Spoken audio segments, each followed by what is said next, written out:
ان کی طرف بڑھے۔ ان کو ایسے بڑھتے دیکھ کر دوران نے اس کے بازو پر دباؤ ڈالے رکنے کو کہا۔ وہ اندر تک لرز گئی۔ ایک پل کو ایسا لگا جیسے وہ دوران کو پہچان گئے ہو۔ دونوں آدمی پاس آئے۔ ایک نے دوران کے ہاتھ سے بریف کیس پکڑا جبکہ دوسرے نے اس کا بازو کھینچا۔ وہ جھٹکا کھا کر آگے بڑھتی ہوئی بار بار پیچھے مڑ کر دیکھ رہی تھی۔ وہ لوگ اسے دوران سے الگ کر کے لے جا رہے تھے۔ دوران نے آہستگی سے آنکھوں کو بند کر کے کھولا۔ اشارہ تسلی دینے والا تھا۔ وہ نم ہوتی آنکھوں سے اس کی طرف دیکھ رہی تھی مگر لرزتے دل کی ہر دھڑکن اس کے لیے دعا گو تھی۔ بریوری ہلز کی اس اونچی عمارت کے پیچھے سورج آہستگی سے ڈوب رہا تھا۔ شام کے پھیلتے سائے مضافات میں ایک بھوجل پن پیدا کر رہے تھے۔ عمارتوں کی جلتی بتیاں اس شربتی سے منظر کو فسوں خزاں بنا رہی تھی۔ اسی عمارت کے فلیٹ میں دو نفوس اسے فسوں خزاں منظر کا حصہ لگ رہے تھے۔ اٹل کے فلیٹ کے لاؤنج میں لگے صوفوں پر اٹل اور جیسیکا آمنے سامنے بیٹھے تھے۔ ہلکے انگوری رنگ کی میکسی میں ملبوس وہ حسین چہرے والی دوشیزہ اس وقت متواتر آنکھوں اور سرخ ہوتی ناک سمیت اٹل کے سامنے بیٹھی تھی۔ اٹل پریشانی سے اس کی طرف دیکھ رہا تھا جو بار بار اپنے گال پر بہتے آنسو صاف کر رہی تھی۔ وہ آج پھر صبح ہوتے ہی اٹل کے فلیٹ پہنچ گئی تھی۔ سارا دن اٹل کی دیکھ بھال میں لگایا اور سر شام وہ اسے اپنی زندگی کی تلخیوں کے بارے میں بتاتے ہوئے بری طرح رو دی۔ بظاہر ہنستی کھیلتی جیسیکا اندر سے دکھوں اور اکیلے پن کا شکار لڑکی تھی۔ وہ جو دوران کی اجازت کے بنا اسے کچھ بھی نہ بتانے کا تہیہ کر چکا تھا اب اسے سب سچ بتا دینا چاہتا تھا۔ وہ اسے ہرگز اتنا بڑا دھوکہ نہیں دینا چاہتا تھا۔ وہ نہیں جانتا تھا کہ دوران کس صحیح وقت کے انتظار میں اس سے سب حقیقت چھپائے ہوئے تھا لیکن آج اس سے یہ سب برداشت نہیں ہو رہا تھا۔ جیسیکا مجھے تمہیں کچھ سچ بتانا ہے۔ اٹل کی آواز نے اچانک ماحول کی خاموشی میں خلل پیدا کیا۔ جیسیکا نے نم آنکھوں اور متواتر چہرے سمیت سوالیہ اس کی طرف دیکھا۔ وہ ہلکی گرے ٹی شرٹ اور نیلی جینس میں ملبوس بے چین سا لگ رہا تھا، ایسے جیسے کچھ کہنا چاہتا بھی ہے اور نہیں بھی۔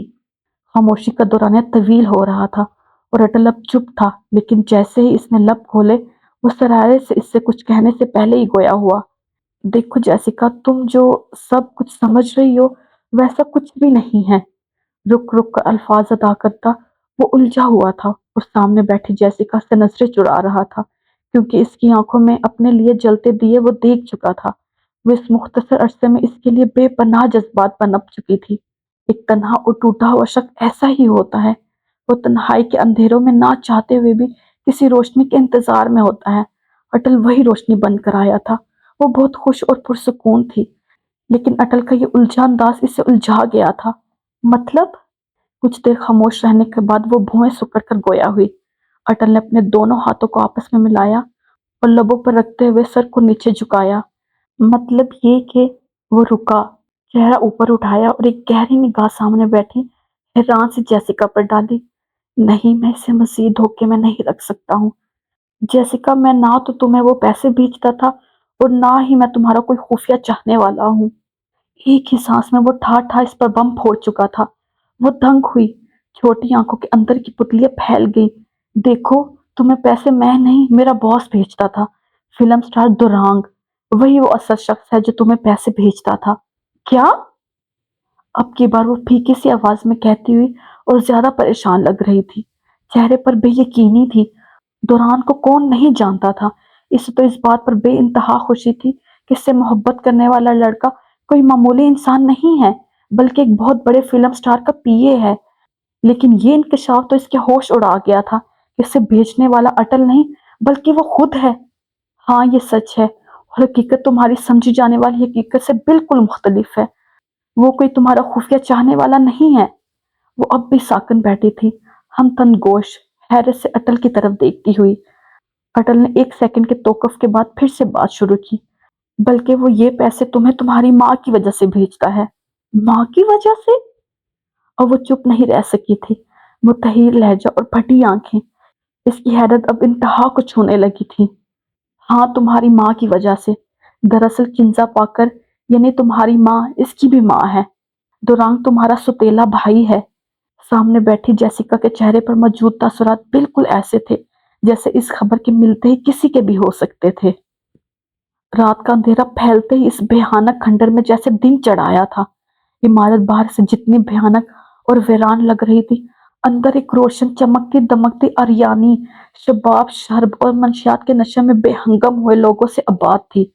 رات ہوتے ہی یہاں سے سیکس ورک کی روانگی کی تیاری اور شراب کا دورہ چل نکلا تھا۔ تقریباً گاڑیاں اور سیکس ورکر وہاں موجود شوین کے آدمیوں کے ہمراہ شہر کے لیے روانہ ہو چکی تھی۔ باقی بچے کچھ لوگوں کو بے آواز انجیکٹ مشین گن سے آہستہ آہستہ ختم کرتے ہوئے وہ دونوں اب مین ہال تک پہنچ چکے تھے۔ وہ دونوں انہی کے آدمیوں کے بھیس میں تھے، اس لیے کسی کو ان پر شک نہیں گزرا تھا۔